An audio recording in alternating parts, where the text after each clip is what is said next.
Speed Media. Some of them are here.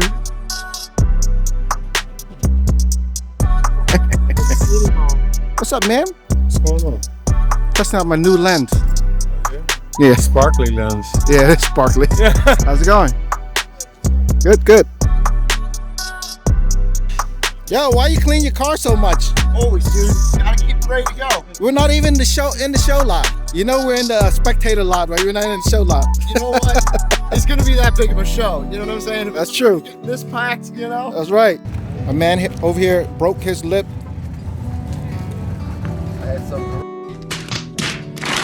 Yeah, we'll catch up later. 35 DE rank. It's like you're just Oh!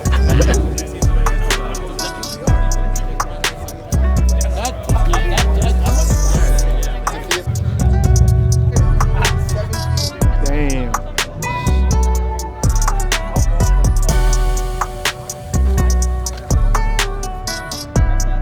Looks so good, man. What the heck is this thing? Wow.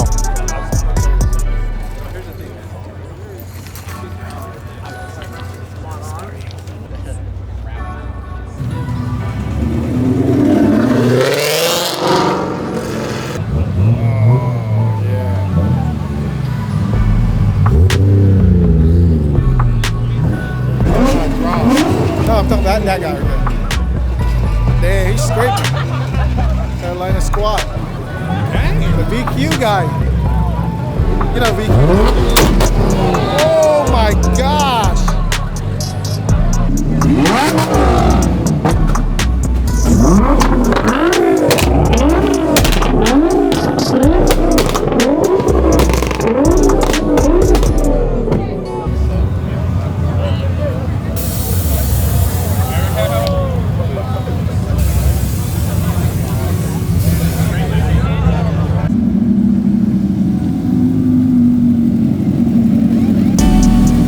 Oh shit, the Rolls Royce.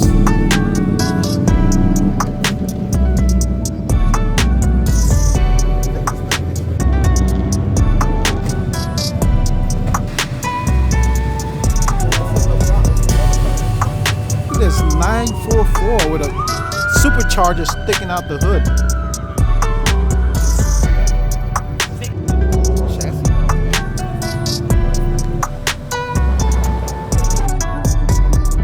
Yeah, but look, you're right near the pole. Just pee right near the pole, man, right there.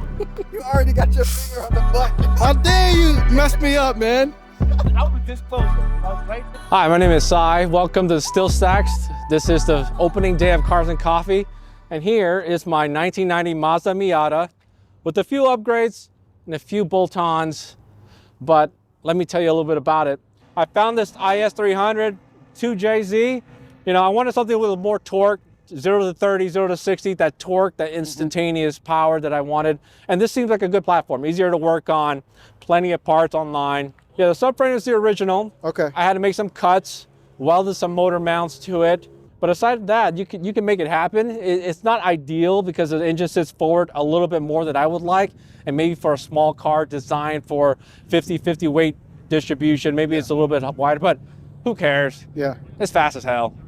And that 2J is built also?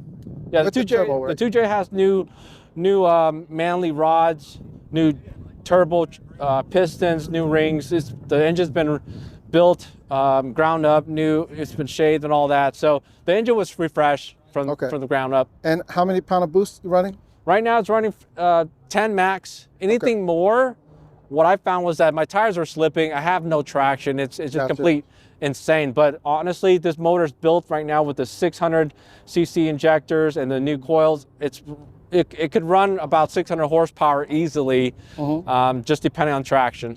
Gotcha. Drivetrain wise, it's a Toyota transmission with a GM diff, similar to what the V8 Miatas would sell online. And I basically based the back end just like what they would do on a Monster Miata, which new axles, GM diff. What's the inspiration for the styling? Well, the styling was, you know, I wanted that Ferrari 550 look on a Mazda Miata budget. You know, I was looking online, couldn't really find anything that I really liked. I decided to make my own bumper, headlights, side skirts. Right now it's riding on 16 by a quarter inch width tires all around. So how much wider is that? About an inch? I believe it's about an inch and a half, maybe 2 inches. Okay. Everything's pretty much fiberglass. The rear quarter panel, I had to cut the wheel well, welded it, and add on with the fiberglass flare just to meet up with the side of the wheels. I actually had the wheels first and built the fiberglass arches around the wheels just to make sure it fits. Yeah, so the headlights the inspiration was taken off of some of the newer Miatas. You know, you have this circle with like the Miata with a key hole, and basically this is built out of fiberglass and added, you know, just a standard universal projectors. Yeah, the theme was Ferrari on a Mazda budget, so I wanted to lift up the back a little bit, show more of the bottom end, have room for a rear diffuser that would be more aggressive. Obviously right now it doesn't have a rear diffuser, but in the future probably carbon fiber rear diffuser that goes all the way up here, down here. These tail lights were handmade and custom made. What I originally did was bought a set of cheap eBay Altezza lights for the Miata, and I sculpted new housing for it, painted the lens with a clear coat red just to make it look more OEM. The middle piece is handmade as well, just to keep those lines flowing. I decided to build my own trunk with a little more aggressive ducktail. Some of the trunks have a little, you know, this is a little lower, but I wanted that a little higher, more aggressive, so I had to just build it myself. The interior is essentially stock. I cut out the bottom piece because I wanted a little bit more leg room, and I think the Miata sometimes feels a little cramped. This just makes it feel a little bit more airy, I guess. The carpet's from Home Depot, again, Mazda budget, but it works great. You want a lighter color, in my opinion, to give it a more spacious feel. The shifter is a little odd, I know, but because of the way the transmission is mounted, I had to bring it up or else my shifter was gonna hit the centerpiece. This is an odometer gauge cluster. You can buy it online, super cheap, nothing crazy. This is a personal steering wheel, works great, nice feel to it. This middle console is just, you know, handmade as well, just to keep it a more clean look. All right, Sai, in closing, you don't have an Instagram handle, but I'm gonna force this guy to make one. So I'll make one. Everybody's been asking, and I should make one. Yeah, you should, just for the car, you know, nothing personal, just car related stuff. Yeah, yeah. And once I do, I'll tag him in there and everybody can check it out, and also check out the YouTube channel. So that's where to find him in the future. All right, so hey, peace out. Sai. Peace out. Take care. ハイパースピードメディア